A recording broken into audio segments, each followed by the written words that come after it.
point in 2010. So the results are showing up.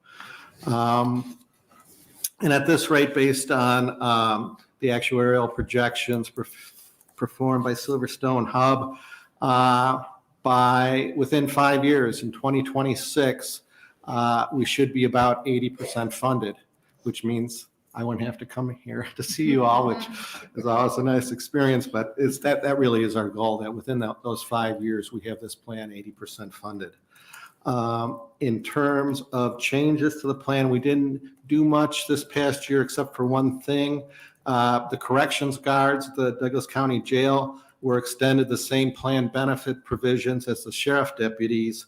But in negotiating with them, they agreed to increase their contribution rate by an additional 2% of pay, of which they're paying that whole 2%, because we had worked with our actuaries to determine what would it take to make a change like this that would have no impact on the plan's funding status.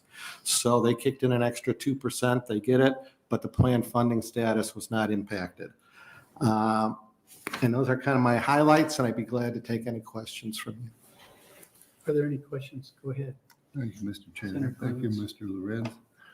I want to thank you for telling me that the 1, 3, 5, and 10-year actual history is 7.5% or more. I would like to hear that from each plan as to how their actual is compared historically to their assumed rates. It's real important to me. Sure. I'm wondering sometimes if people plans are looking at how much they can afford to pay, and then they set the assumed rate to equal that, which is the opposite of what we should do. A question I had is, you said 10 years ago you changed the retirement benefits. Was that for existing employees or just for new employees? For new employees, but it's interesting, in those 10 years now, based on the latest records of total active employees, more than 50% now are qualifying under the new rules. So, but yeah, under pension law and things like that, when you change it, it only can apply to new employees. And you said you had 4,000 people in the plan. Is that retirees and active employees? Yeah, so that, and of that 4,000, 55% are active. Okay. All right, thank you. Any additional questions? I just have one. Sure. According to the information we've received, the last couple of years, you haven't paid 100% of your par. 1 year. I mean, if you look at the expected, last year was the first year that it did it. It's because, this year is an expected number, but as I said, especially since it's, the ARC actually went down, I'm comfortable we're going to do it this year. So last year was the only year, if you go to the bottom line, the previous 4 years were over 100%, and I think this year will be over 100%. Okay, thank you. Any additional questions? By the way, about half of us will be gone in 5 years. Yeah, me too. So you won't have to put up with us, some of us. Okay, Eastern Nebraska Health Thank you. Agency.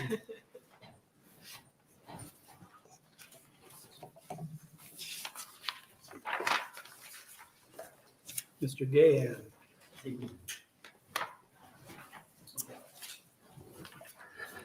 It's pleased to be here. Senator Calderon and the rest of the retirement committee. My name is Glenn Gahan, Glen Gahan. I'm the actuary for the Eastern Nebraska Health Services Agency pension plan. I'm employed with Silverstone Group, a Hub International company. I don't have any additional handouts. I believe you have the complete information provided with the information request from the committee, as well as actuarial reports, experience analysis. Some of the highlights that I'd just like to mention. First, the actual assumptions and methods used by this plan. We've been assuming a 7% investment return, I think from maybe the inception of the plan. And I did a quick look at the last 6 years, it was just based on the information provided in the form, and the average return had been about 6.7%, just taking a simple average of the annual returns. The most recent 2 years for the year ending 2020 and 2019 was a 9.9% return and a 14% return. I don't have a year-to-date return for 2021. I would imagine that it would be at least in line with the actuarial assumption. Hopefully, it would be better than that given the markets that we've been observing. As far as the history, the contributions that ENSA has been making to the plan, they've been increasing those historically 0.5% per year from the year 2010 through 2018, where it got to 9.5%. And then it stayed at 9.5% for 2019, 2020. Pleased to report that as of November this year, that was increased to 10% from the employer. And employee contributions were increased from 2.75% to 3%. And I believe that's the first employee contribution increase for quite some time. And when we took those into account in the forecast, we do our actuarial work every other year. So 2020 was the most recent year we did that work. But we did anticipate this increase, and we forecasted the plan would get from its current 73% funded in 2020 to 100% funded in the year 2047 to 80% funded in the year 2030. Given the gains in 2020 and hopefully 2021, we think that, if we update the forecast today, that we'd see some improvement there as well. Other assumptions and methods used in the most recent evaluation, we updated the mortality table to the PUBG 2010 with mortality improvement scale. The ARC has been determined based on a amortization of a level dollar amount, which is somewhat conservative, perhaps, at least compared to $1 as a percent of pay, and a 25-year layered amortization method as well. So, we think that the assumptions are reasonable, and we would not consider them as being aggressive looking at those. And historically, the contribution actually made to the plan has slightly exceeded the calculated ARC. So we feel that the plan is in a sound position, or at least getting better funded. We obviously wish it was more funded than it is today, but the trajectory looks positive. So those kind of are my prepared remarks. I'd be pleased to address any questions the committee might have. Any questions? Senator comments? Thank you. Thank you, sir. You mentioned 100% estimated by 2047. Yes. You're using a closed amortization Yes, formula? it is a closed amortization, a 25-year closed. Yes. 25-year. Okay. Mhm. And what you're talking about, the 6.7% average, are you still comfortable with the 7% assumption? You don't plan to change it? Yeah, we're comfortable with it at this point, but it's something that gets monitored and analyzed, annually. Thank you. Any additional questions? I just have one question. How many people are in the plan? There's a total of about 1,000 participants, and I think it's upwards of between 650-ish actives. Active 650 out, because the plan's relatively new yet, really. Yeah, it's not 1974. not overly mature yet. Okay. Thank you. Any additional questions? 74 is new. It is to me. I think it is. I'm more than you are, Clemens. All right. Hey, thank you. Thank you.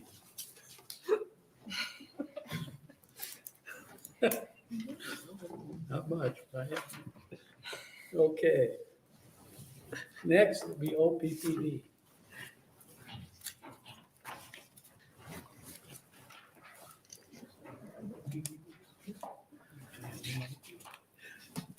Welcome, John. Hello, I'm John Thurber, the interim CFO of Omaha Public Power District. That's THURBER. We submitted information, and I'm just going to highlight a few areas of interest since our submittal, or in our submittal. The funded ratio for our pension plan increased from 68.9% to 72% in 2021. We continue with a 7% discount rate, and to answer Senator Clement's questions, we've exceeded 7% for the last 5, 7, 10, and since inception would be 79. In fact, since 1979, our plan has been averaging 8.9% annual returns. Our employee contributions went up from 7.7 to 8.3% of salary in 2021, and they will end up with 9% as a percent of salary in 2022. That was part of an earlier union negotiation with our employees. Our funded ARC is in 2021 56.5 million. As we continue to do, we fund all of our ARC payments all the way through since the plan has been in existence. So we've always fully funded our ARC payments. A couple of items of note. We are in the process of an asset liability study right now, where we're looking at the 7% discount rate. Even though we have exceeded it, there is a possibility that we might reduce that rate in the future. We do have a reserve account of $115 million that can be used for only two purposes: either improving our funded status of our pension plan or to meet our decommissioning liability for Fort Callahan Station. And we are looking at potentially making a substantial reduction from that reserve this year to help improve the funded status of our pension plan, and it would certainly help offset any impacts if we do decide to reduce the discount rate. So with that, that's all the remarks that I have. If anyone has any questions. Are there any questions for the committee? Thank you. Thank you. Appreciate you being here. You bet. Okay, now we move to Omaha Civilian Plan. Bernard Indenbosch.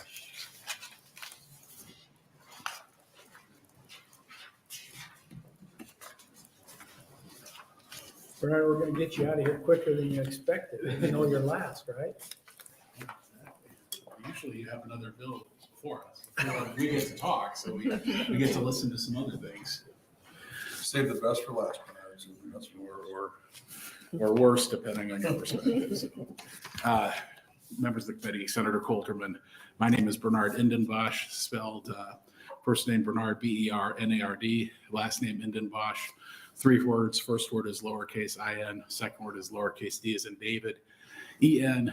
And third word is capital B as in boy, O-S-C-H. And I am Deputy City Attorney, and I represent both the City of Omaha Employee Retirement System, which is the pension plan for civilian employees of the City of Omaha, as well as the City of Omaha Police and Fire Retirement System.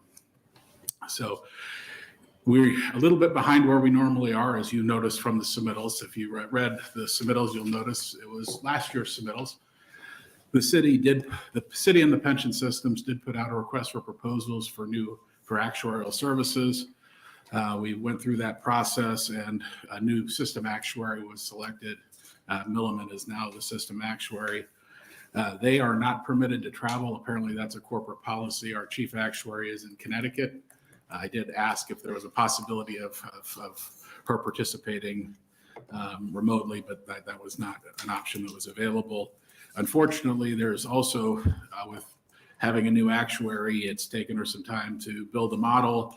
We've had a few discussions. The report, I'm happy to say the reports are final now, but they haven't gone to the pension boards yet for approval. And it isn't until that occurs that we're able to release them.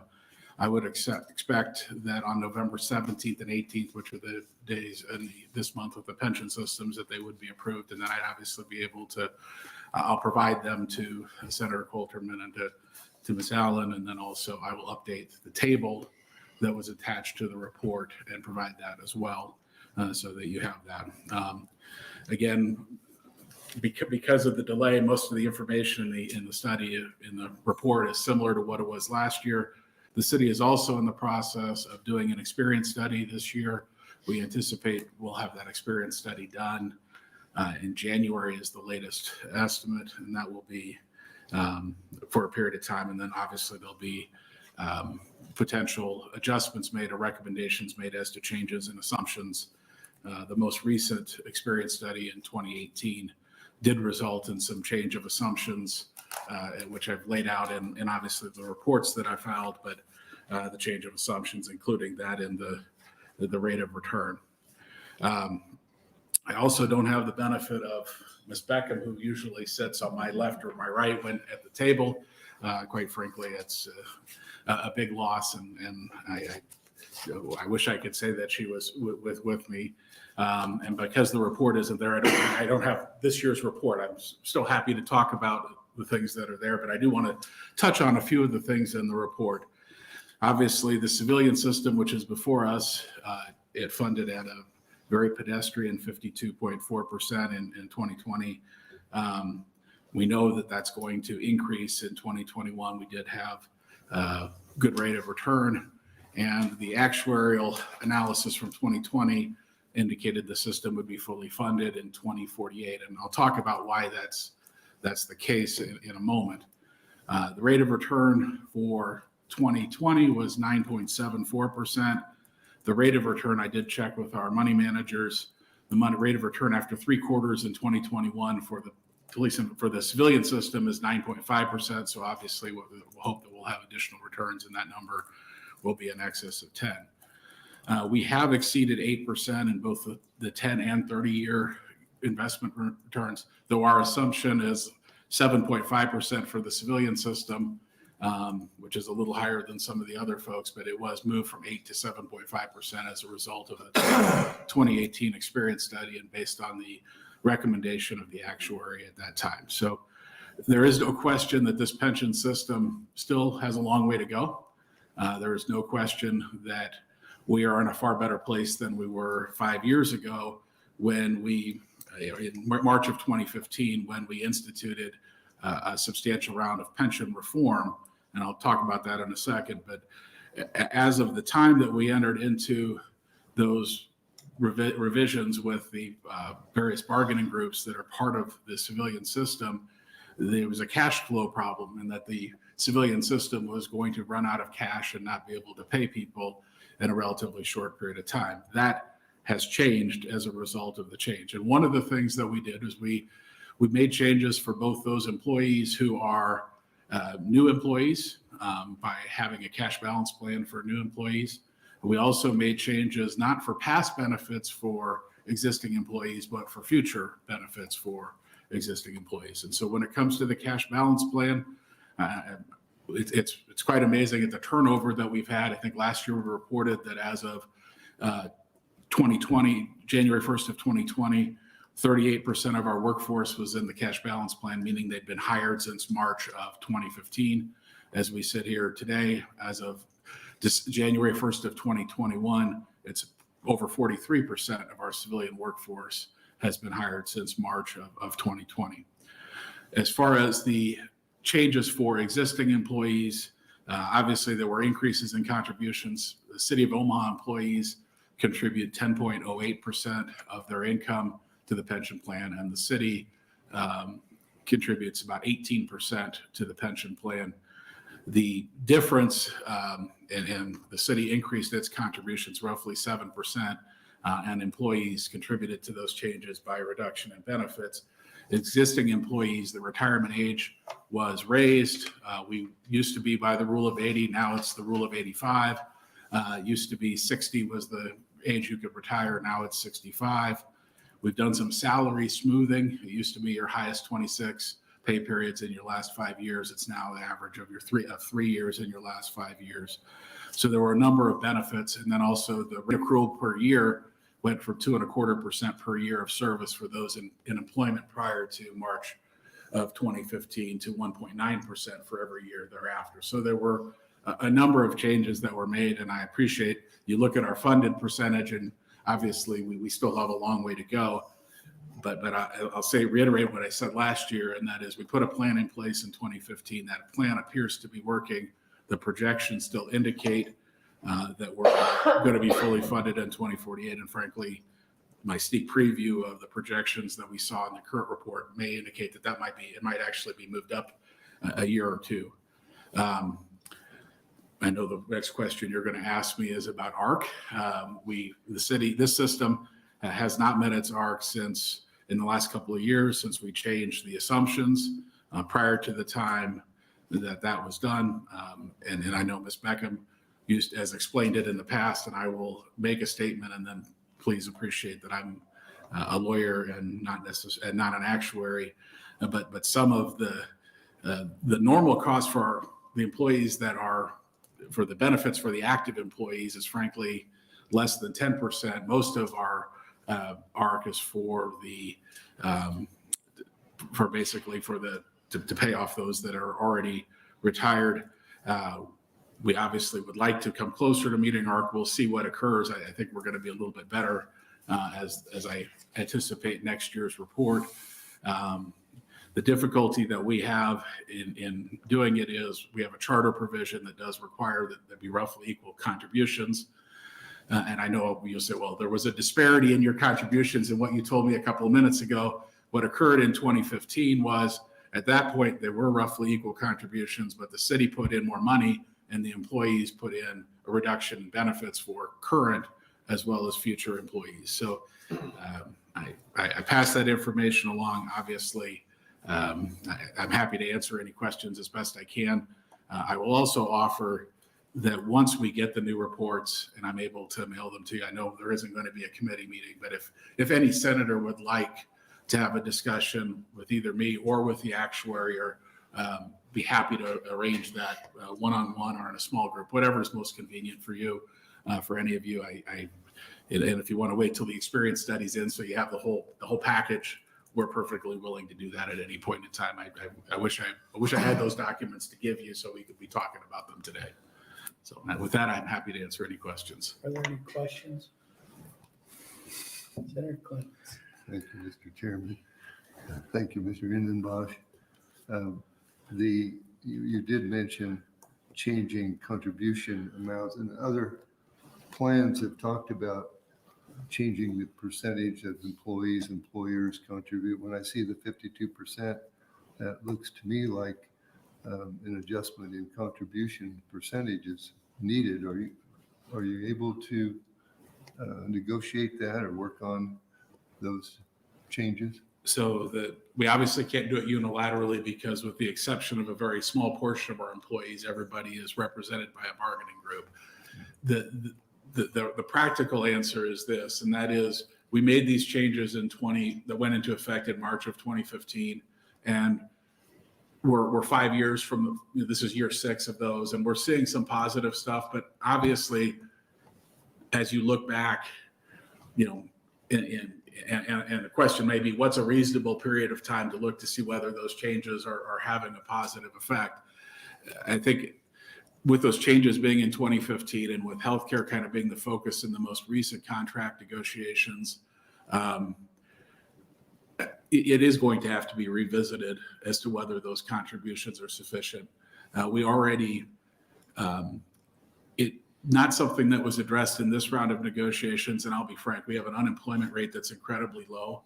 We have to compete. Our wages are based on comparable cities, and we have to compete in the hiring arena. And when you're already having your employees paying 10.08% of their income into this pension system, and then of course everybody pays into Social Security, it's difficult to compete in the market because people take home 10% less. Now, I appreciate they have the benefit of a cash balance plan at some point in the future, but a lot of our employees, particularly the blue collar employees, are really focused on, I need to have enough money to be able to live. And so trying to go to the unions and say, look, we haven't given, I'm not sure there's enough time for these changes to be in effect, but we really need to get that funding percentage up quickly. The response, particularly now with unemployment where it is that's a really hard sell to get the unions to consider it. That's not to say that won't change in a couple of years. I think once the changes have been in effect for 10 years and you see where you are, it's easier to go back to the union and say, now it's time, we need to bump this up and address it. I'm trying to give you a practical answer because that's really the discussion that's occurring. Well, getting the ARC up to 100% You talk about being fully funded in 2048. Is that assuming 100% ARC payments? No, that's assuming with the current system.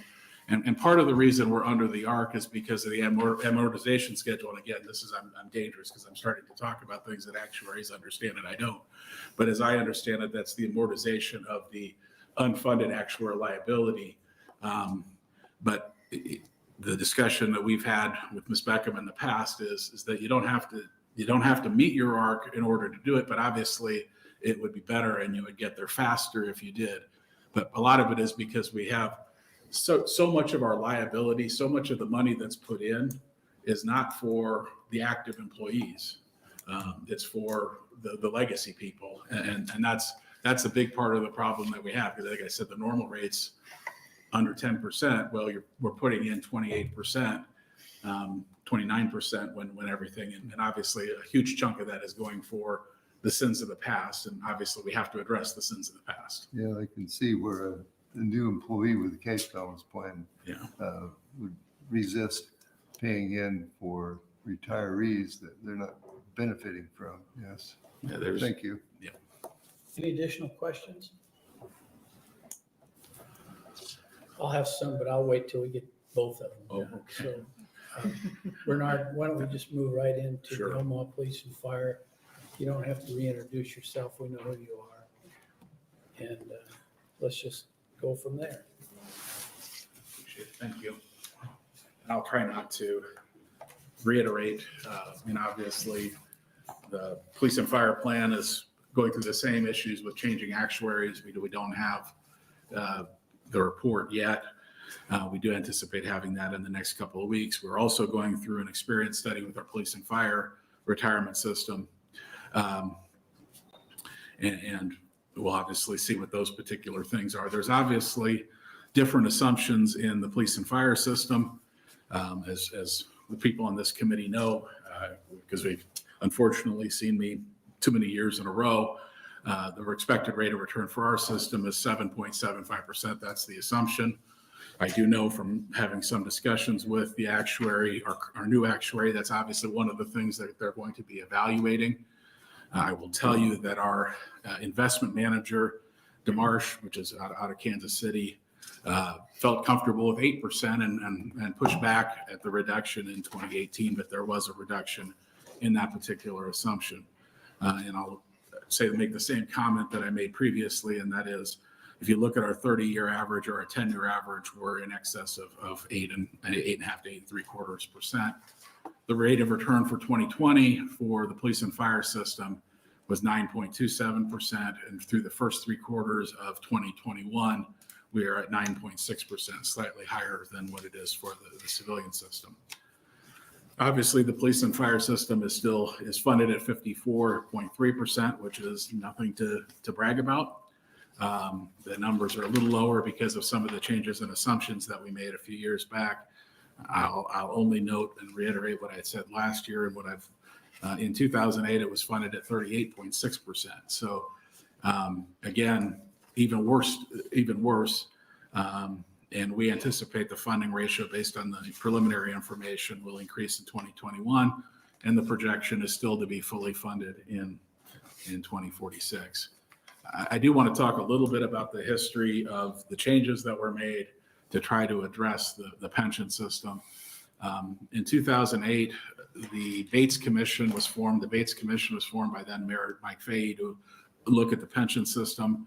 And it consisted of many people from the private sector, and then also representatives of the bargaining groups and the city. And the reason the bargaining groups needed to be part of that process is they needed to understand how bad a place the pension system was in order to be able to sell it to their members. In the negotiations that happened went into effect in October of 2010 for police bargaining, and then December of 2012 for fire retirees, there were a number of changes that were made to both contributions as well as benefits for existing and for new hires. The first thing, as far as contributions, The city contribution kicked from about 20% to 33 or 30 to 33 to 34%, depending on the system. And the employees' contribution was about 17%. Their contribution to the increase was through reduction in benefits, which was actuarially similar to what was done with the system. So there was obviously a dramatic increase in contributions. We did, for new hires, did some things, removed overtime from the equation. It lowered the top benefit, lowered the tiers, raised the minimum retirement age, increased the years to get to the top. It went from 75% being the highest to 65. It went from 25 years to 30 years, and raised the ages that people could retire. We also created tiers for existing employees, and the tiers were for those employees that were within, depending on the system, either 5 or 10 years before retirement. They would see some of the changes, some of the smoothing, and some of the reduction in the overtime implications to their pension. But for employees that were not within 5 to 10 years of retirement, their retirement ages would raise, and the years to get to the top benefit would increase, and some of those other things. We also, one of the favorite words I see in the media is smoothing. That means two different things depending on who you're talking about. But one of the things that we used to see in the police and fire system is people could spike their pension because they would work a lot of overtime in the last year of their employment, which would ultimately increase their pension. What occurred there is we went with something called a career overtime average, which meant that you looked at somebody's overtime over their career, and they made pension contributions based on that overtime. But if I worked 30, 30, 30, and then 150 hours my last year, my pension was going to be based on an average of 30, 30, 30, and 150 over the course of my career, as opposed to what existed before was this 150, so that your pension was not in any way related necessarily to what you had traditionally been earning over the course of your income. And then the other thing we did, as far as smoothing, it used to be your highest 26 pay periods in your last 5 years. It went to a highest average 78 pay periods or 3 years, which has an affects most people the time period for which they were eligible for pension. So a lot of those things have occurred,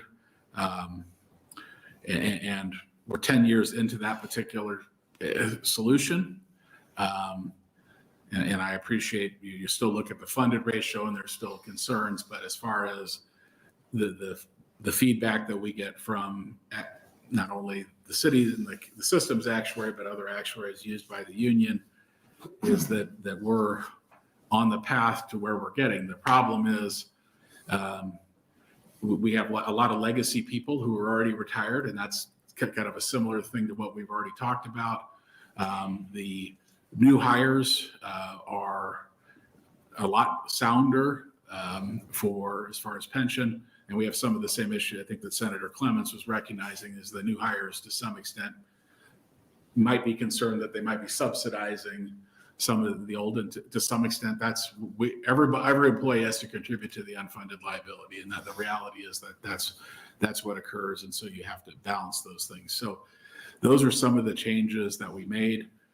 They've had a positive effect in that we're slow and steadily moving up. The projections are still there. I mean, there's obviously risk.